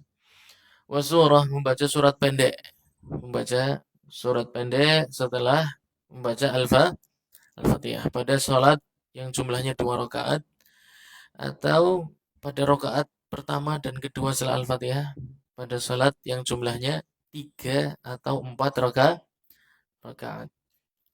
Salat wajib maksudnya ya. Wamil as-samawati wamil al-ardi wamil ma syi'ta min syai'in ba'du. Itu juga sunnah hukumnya. Yang wajib cuma Rabbana walakal hamdu. Adapun lanjutannya hukumnya sunnah. Sunnah bagi imam dan munfarid. Ya, Masya Allah. Barakallah. Itu dong, yang tajam dong. Tes, tes, tes. Ya. بعد التحميد وما زاد على المرة في تسبيح الركوع والسجود ya, dan juga tambahan tasbih subhana rabbiyal azim atau subhana rabbiyal a'la pada rukuk dan sujud ya, dibaca lebih dari satu kali, hukumnya sunnah, maka lebih baik dikerjakan jika memang antum tidak ada keperluan yang mendesak ya. Keperluan yang mendesak tadi karena menahan hadas misalnya ya, menahan hadas tapi hadas yang hilang-hilang, yang kayak kerasa kayak ora kerasa enggak itu, maka antum boleh mempercepat salat. Wa su'alil maghfirah ya, meminta ampunan. Rabbighfirli ketika duduk di antara dua dua sujud satu kali. Menambah itu hukumnya sunnah. Menambah lebih dari satu kali hukumnya sunnah. Wa ta'awudz fi tasyahhudil akhir. Nah, ini nih, penulis mengatakan tadi ta'awudz di awal. Ta'awudz di awal setelah istiftah. Sekarang ada ta'awudz di tasyahhud akhir. Itu maksudnya apa?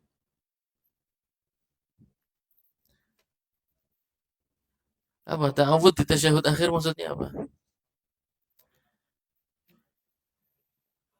A'udzubika min adzabin nar wa a'udzubika min adzabi jahannam wa a'udzubika min fitnatil masiihid dajjal wa a'udzubika min fitnatil mahya fitnatil mamat wa a'udzubika minal ma'tha wal maghram ya. Itu semua adalah ta'awudz yang sunnah, sebaiknya dibaca ya, sebaiknya jangan ditinggal, yang itu sebaiknya jangan ditinggal. Wa qunutul witr ya, dan kunut pada salat witir mutlak ya, beliau tidak mengatakan di 10 terakhir. Nah, ini merupakan fatwa Imam Ahmad. Kunut witir Ramadan itu dilakukan sejak sholat witir malam pertama. Ya, sholat witir malam pertama itu sudah disunahkan kunut, sudah disunahkan kunut. Tapi Imam Syafi'i mengatakan tidak. Nah, itu dia masalahnya. Antum tergantung sholatnya di mana. Ya. Kalau sholatnya di Masjid Syafi'iyah, jangan berani-berani kunut dari malam pertama. Wah, bisa geger ki. Paham beli sih padahal antum paham, tapi jaringnya orang paham. Ya. Maka harus perhatikan maslahat jamaah. Mereka inginnya hanya di 20 terakhir atau 10 yang terakhir. Adapun di awal maka tidak ma'ruf ya dalam fatwa Imam Imam Syafi'i. Kemudian sunanu af'al. Ini kita selesaikan ya. Kita minta waktunya sedikit. Wa sunanu af'al. Kemudian tadi sunnah perkataan, sekarang sunnah perbuatan. Raf'ul yadaini fi mawadhi'ihi. Ya. Mengangkat kedua tangan. Mengangkat kedua tangan hukumnya sunnah. Kalau sholatnya tidak mengangkat kedua tangan, jadi Allahu Akbar terus lurus seperti Imam Abu Hanifah. Abu Hanifah rahimahullah taala mendhaifkan seluruh hadis. Sanadnya kata beliau bermasalah. Baik yang di dada, di atas pusar, di bawah pusar sama kata beliau, sanadnya bermasalah. Tidak cukup kuat untuk dijadikan hujah. Imam Abu Hanifah itu sangat ketat. Syarat hadisnya sangat ketat. Ya, bagi yang paham, bagi orang yang tidak paham mengatakan beliau bermudah-mudahan. Tidak. Beliau sangat ketat sebenarnya. Oleh karena itu, pegangan beliau yang pertama adalah ayat Quran. Ya. Kalau hadisnya tidak sampai derajat yang sahih betul, maka tidak akan membatalkan ayat Quran. Ya. Jadi hadisnya nggak boleh pakai hadis yang banyak bermasalah dalam sanad, itu nggak boleh. Ya, Imam Ahmad. Kalau Imam Ahmad tetap hadis mursal tetap dipakai. Ya. Bahkan fatwa sahabat pun dipakai. Nah, oleh Imam Ahmad. Raf'ul yadaini mengangkat kedua tangan secara dalam salat semuanya. Ya. Mau takbiratul ihram, mau ruku, bangkit dari sujud, bangkit dari ruku, kunut witir, semuanya hukumnya sunnah. Jadi ketika imam kunut, terus makmum nggak perlu tanya. Ya. Kalau imam kunut, saya nggak angkat tangan, apakah saya tergolong tidak ikut kunut? Nah, ini pertanyaan yang membingungkan. Yang dengar aja bingung. Kalau Anda nggak ikut kunut, sujud. Ya, jangan berdiri bareng imam.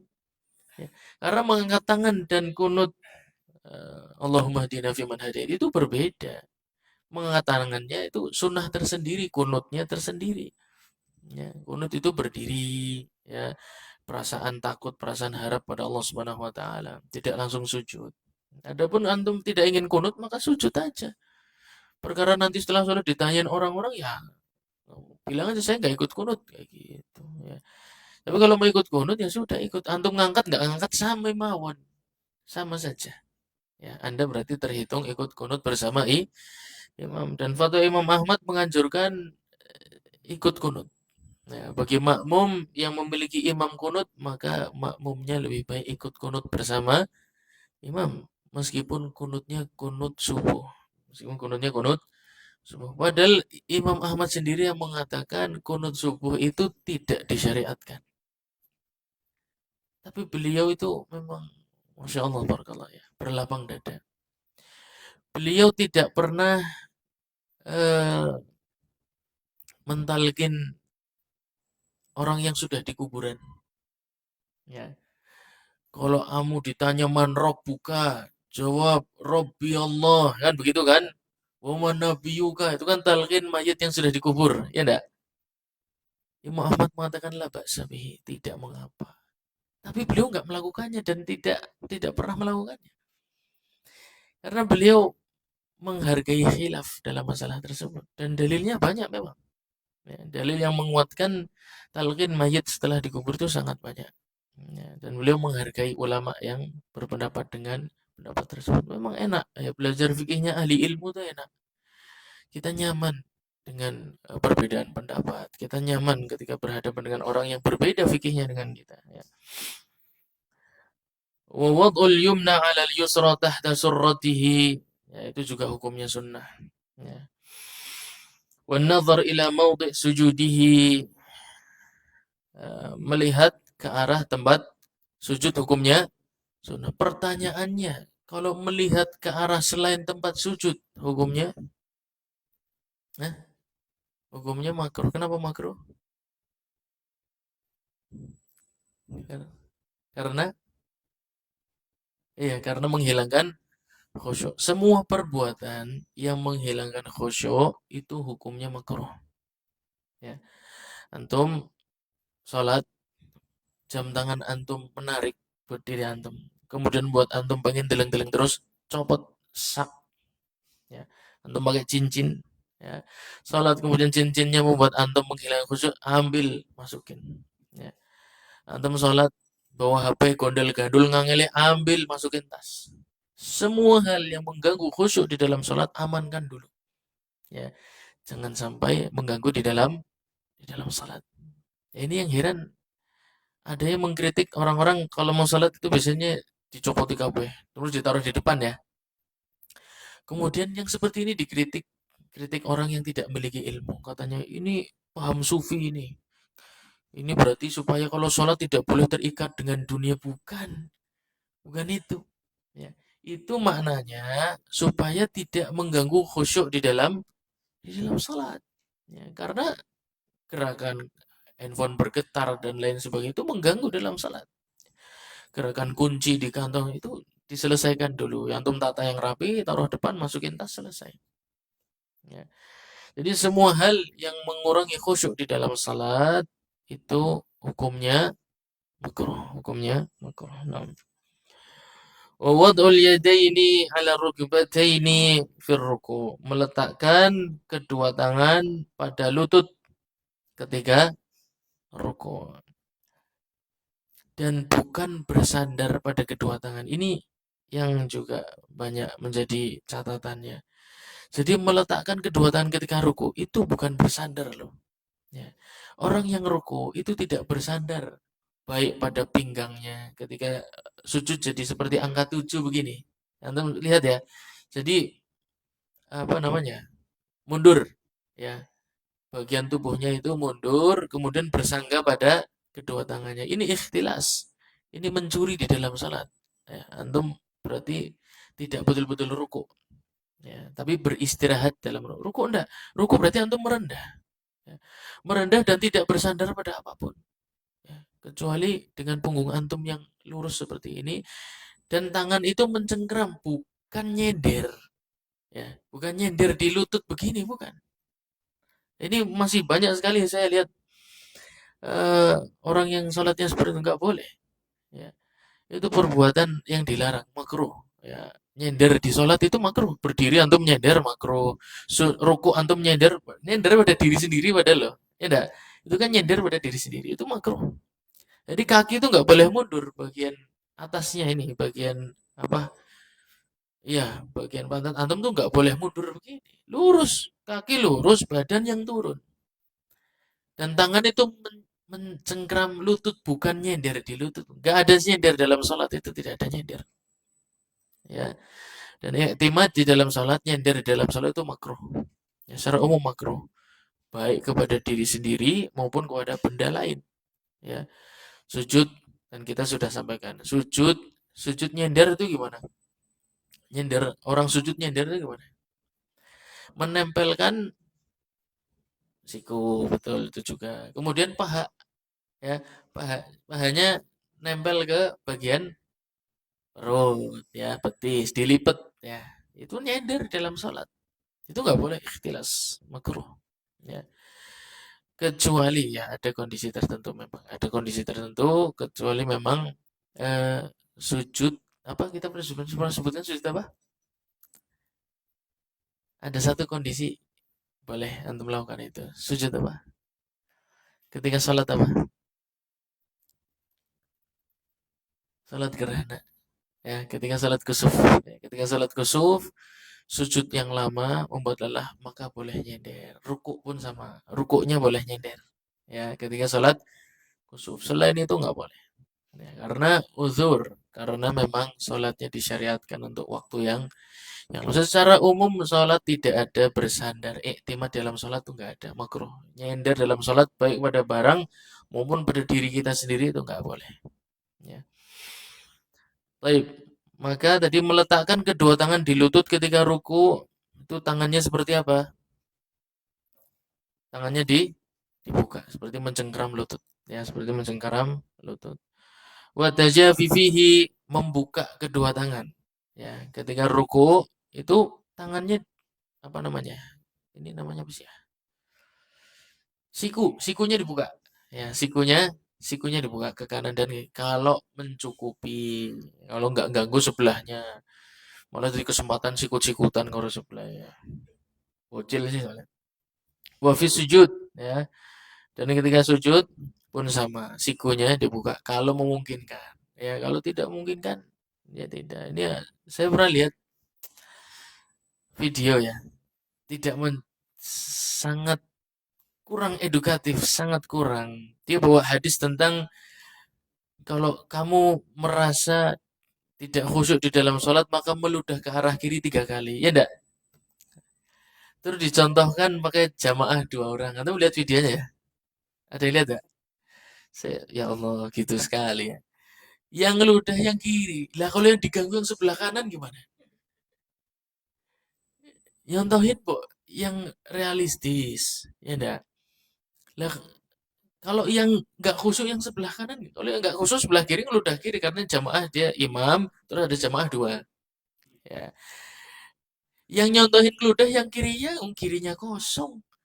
Lah kalau yang sebelah kanan yang diganggu nggak khusyuk terus ngeludahnya yang mana? Kan masalahnya itu sebenarnya kan. Iya dah. Masalahnya kan itu. Nggak dijelaskan. Nah, terus kalau memang belum memiliki pengetahuan yang kafah terhadap ilmu, nggak usah bikin konten dulu. Ya. Fokus pada ilmu dulu, pahami tentang hal-hal berkaitan dengan hal tersebut, apakah ketika munfarid, apakah di dalam masjid, apakah di luar masjid, itu penjelasan para ulama banyak tentang meludah. Apa itu syariat boleh dilakukan di tempat manapun atau tidak? Di dalam masjid atau di luar masjid? Ketika sholat sendiri atau berjamaah? Ketika di sebelah kiri kita ada orang atau tidak? Makmum atau imam? Lah iya gitu kan. Nggak tahu, kalau nggak tahu jangan bikin konten dulu. Ini nggak tahu ya saya kenapa yang terfitnah sebenarnya saya nggak nyalahkan ustadznya enggak. Biasanya fitnah tuh datang dari jamaah, Pak. Jamaahnya punya skill bikin video, ya konten kreator dengan kamera yang Ustadz bikin saya yang namanya Ustadz nurut-nurut aja ya kan, ya udah maunya yang apa gitu ya. Padahal belum saatnya yang seperti dibuat konten. Ya, dan banyak sekali konten-konten yang sangat kurang edukatif di sisi fikih ya. Kalau kontennya tentang tauhid nggak ada masalah. Kalau tentang fikih kan berat loh. Fikih itu luas ya, cakupannya luas. Resiko yang ditimbulkan banyak. Kalau masalah tauhid insya Allah taala nggak ribet, ya, sederhana dan jelas sesuai dengan akal sehat. Dijelaskan dalam waktu yang singkat mudah. Kalau fikih nggak bisa, kompleks ya. Alhamdulillah.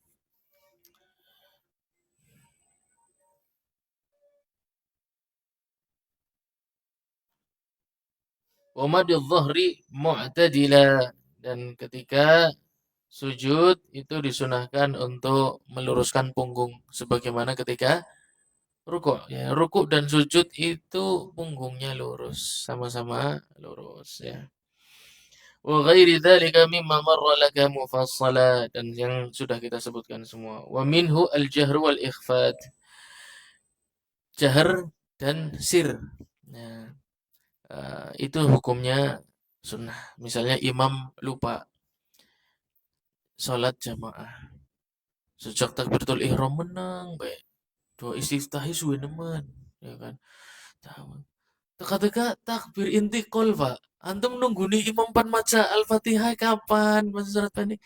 Teka-teka takbiratul intikal. Ya, kira-kira menurut antum gimana? Antum baca Al-Fatihah dulu apa langsung ikut? Hah? Langsung ikut. Kok langsung nggak bisa surat Al-Fatihah dulu? Hah? Apa bacanya subhanallah? Hah? Kan kita sudah sampaikan. bacaan imam itu pada sholat berjamaah, surat Al-Fatihah, ya, yang dibaca imam itu bacaan bagi makmum. Kalau antum nggak dengar ya ma'dzur. Ya, kesalahannya ada pada imam meninggalkan yang sunnah. Nah, akan tapi perlu diingatkan, perlu diingat. Tapi sholatnya tidak batal. Insya Allah antum ikuti gerakannya, nggak ada masalah. Wa tartil, ya tartil di dalam salat hukumnya sunnah. Tartil di sini maksudnya tadi ya bacaan yang tertata rapi. Nah, kemudian temponya juga tidak berantakan.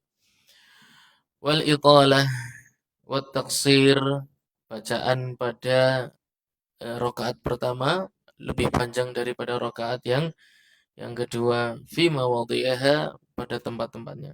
Wala yushra' as-sujud li tarkihi wa in sajada fala ba'sa. Ya.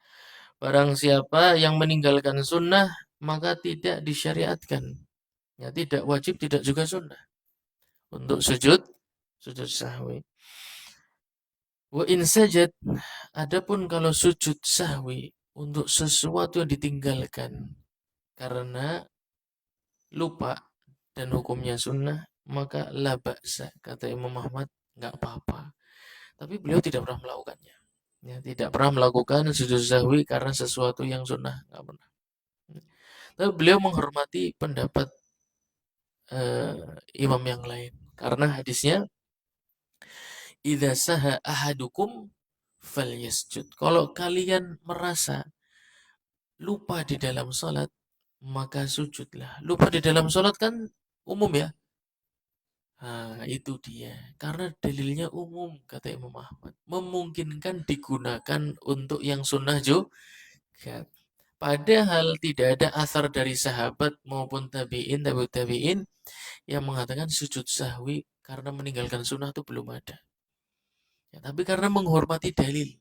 Ya, Imam Ahmad itu sangat menghormati dalil. Jadi kalau ada orang mengatakan, kalau kamu belajar mazhab, kamu akan meninggalkan dalil. Yaitu perkataan orang yang tidak tahu dalil. Ya, justru belajar fikih Imam Ahmad itu membuat kita mengerti tentang dalil, cara menggunakannya, kapan digunakannya, siapa konteks dibicarakan tentang dalil tersebut. Ya. Jadi orang kalau mengatakan seperti itu, dia memposisikan dirinya seperti Imam Ahmad. Ya, itu sesuatu yang aneh ya, sesuatu yang aneh. Karena secara kompetensi belum ada di zaman sekarang yang berada di level mereka, para mujtahidin, baik Syafi'i, baik Ahmad, baik Abu Hanifah, baik Malik. Allah Ta'ala sampai sekarang belum ada yang nampak berada di level mereka. Jumlah hafalan hadisnya, kekuatan hafalan riwayatnya, kemudian kondisi tiap rawi. Itu hafal di luar kepala, Pak, bukan hasil baca, Pak. Ya, kalau kita kan hasil baca ya. Kalau Imam Ahmad itu hasil kehidupan sehari-hari. Satu hari ambil hadis 5 sampai 10. Dihafalkan hadisnya, dihafalkan sanatnya, perawinya siapa saja, kondisinya seperti apa, rumahnya di mana, dan kegiatannya ngapain aja. Itu rawinya beliau lihat langsung. Itu bedanya sama kita. Bukan dari buku. Beliau tahu betul periwayatnya siapa, kelakuannya apa, kerjanya apa, ngerewatkan hadis berapa, ya, kegiatan di rumah seperti apa, di luar rumah seperti apa, istrinya berapa, anaknya berapa, itu tahu semua. Nah, antum kok senyum-senyum kalau istrinya berapa langsung senyum-senyum. Lah memang, ya, memang begitu adanya. Baik, insya Allah kita sambung di pertemuan berikutnya tentang sujud sahwi. Ya, ini kita selesai ya, alhamdulillah ya, dari kitab shalah. Bab sifat salat Nabi Sallallahu Alaihi Wasallam sudah kita tuntaskan bersama-sama. Semoga antum bisa mengulang kembali di rumah, ya, mengulang kembali apa yang antum dapatkan dari sifat salat Nabi Muhammad Sallallahu Alaihi Wasallam, ya, rukun yang wajib, kemudian cara mengamalkannya, sujud rukun di dalam sholat, tapi sujud yang seperti apa, kan begitu, ya enggak? Qiyam itu rukun di dalam sholat, qiyam yang seperti apa? Ruku, rukun di dalam sholat, ruku yang seperti apa? Al-Fatihah, rukun dalam sholat, Al-Fatihah yang seperti apa? Antum harus begitu. Ya. Kalau cuma rukun sholat sebutkan ya Al-Fatihah, kemudian ini.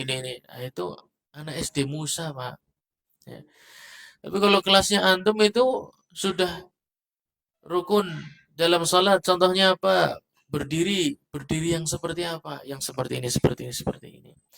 Al-Fatihah yang seperti apa? Al-Fatihah yang menjaga matnya, panjang pendeknya, tasdidnya, hukum-hukum di dalamnya, ya, berhentinya, wakaf-wakafnya. Ya, itu antum. Ya. Jadi bukan sekedar mengena menghafal rukun itu jumlahnya ada berapa, tapi sifat seperti aslinya itu seperti apa? Takbiratul ihram, ya, takbiratul ihram itu hukumnya apa? Hukumnya apa? Rukun bisa sulit temen sih.